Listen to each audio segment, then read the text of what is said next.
This is how I made a set of emergency picks to fit my multi-tool. First I removed the hidden tweezers, then I cut 2 pieces of wiper insert to size and check the fit.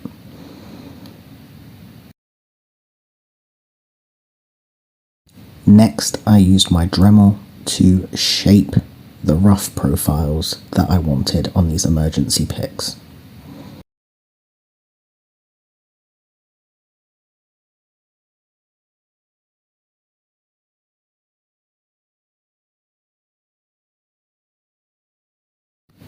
Once I had the rough profile shaped out, I moved on to hand files to further refine these.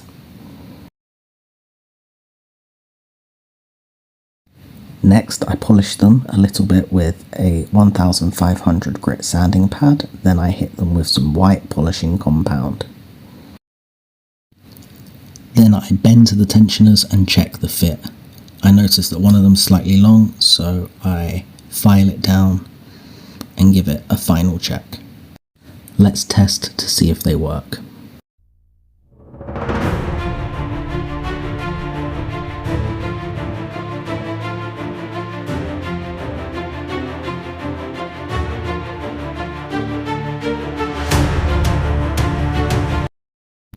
Thanks for watching. If you like this video, please go over onto my channel and check out the long format version.